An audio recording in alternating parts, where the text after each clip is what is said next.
MotorChase, pursuing the best car for your needs.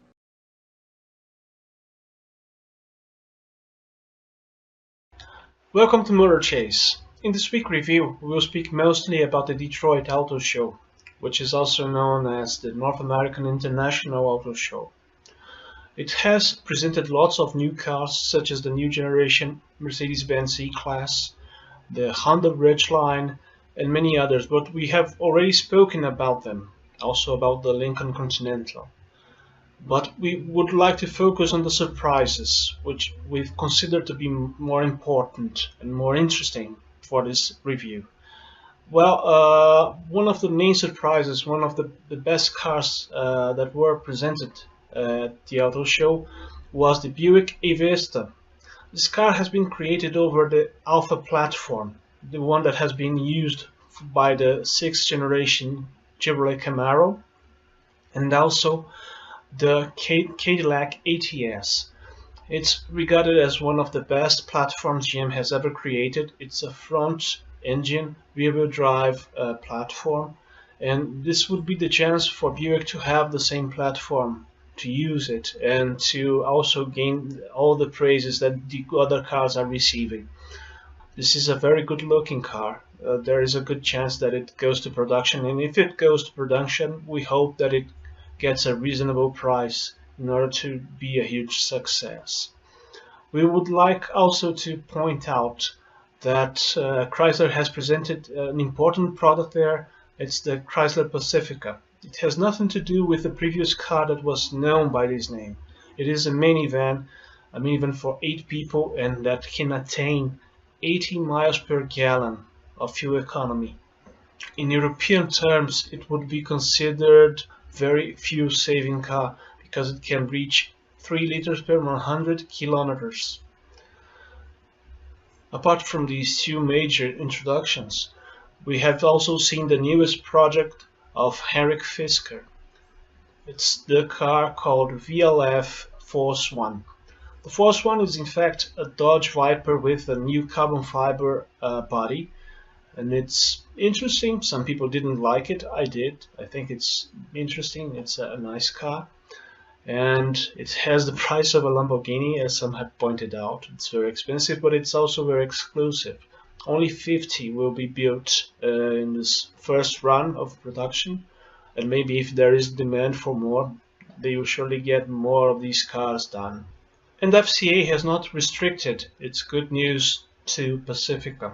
It has also announced it will produce a Wrangler pickup, a Wrangler-based pickup.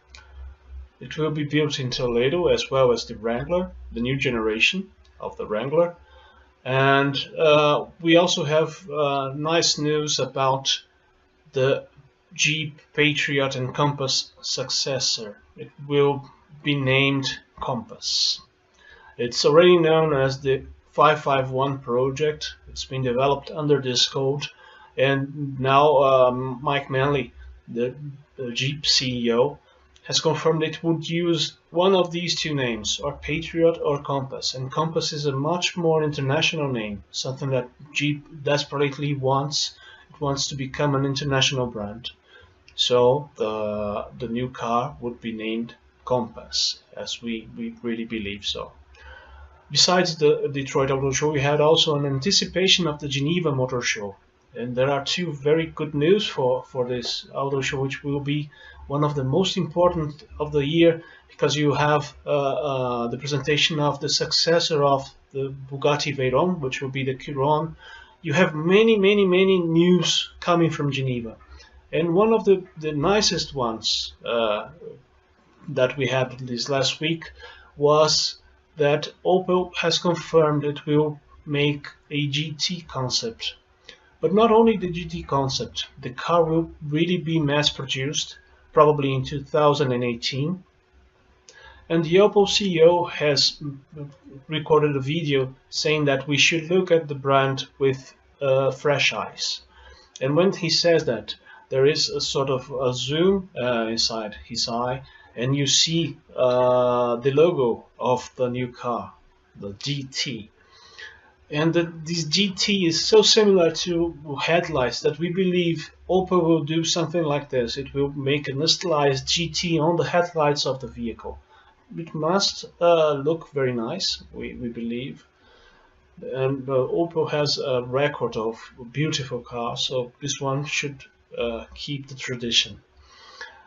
Besides that, Geneva will also see a new brand of cars emerge. It was in fact an old brand called Gumpert, and Gumpert used to build the Apollo. It went bankrupt, and some Chinese investors have bought what was left of the company, and they have decided to rename it after the car that it produced. So it will now be named Apollo. And Apollo will present a new car in Geneva. It will be called Aero. We had a teaser of the car this last week, and it's just a piece of the car. We believe it's the exhaust pipe, but we are not very sure. The image is not very clear. And away from Europe and the US, we have seen the production version of the Mazda Quero. Quero is a concept car that was presented at the Frankfurt Auto Show. It looked like an SUV or a station wagon. In fact, it's a long car and a low car, so it seems much more like a station wagon than an SUV, but it will probably be named an SUV. The Quero production version would be named CX4 or CX6, but since it's bigger than the CX5, we believe it will be named CX6. This week we have also seen a car in Brazil that has not been seen anywhere else.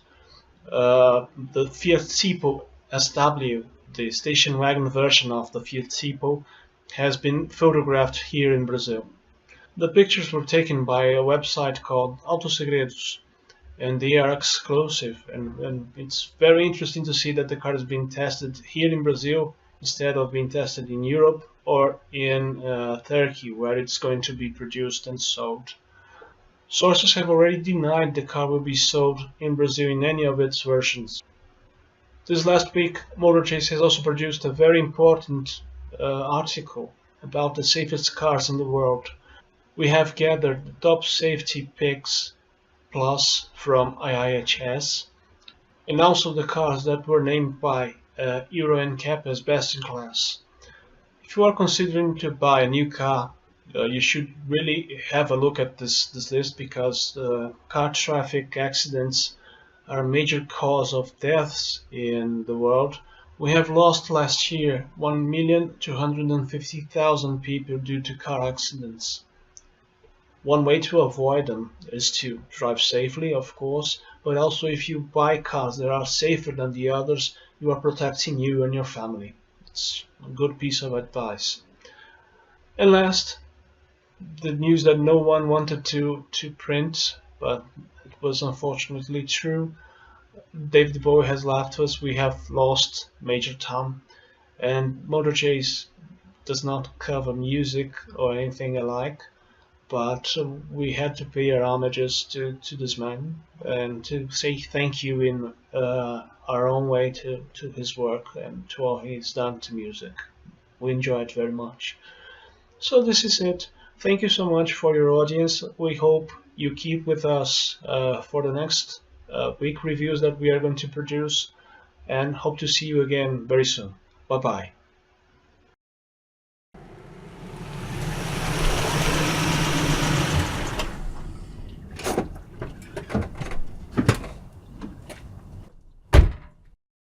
Thanks for watching.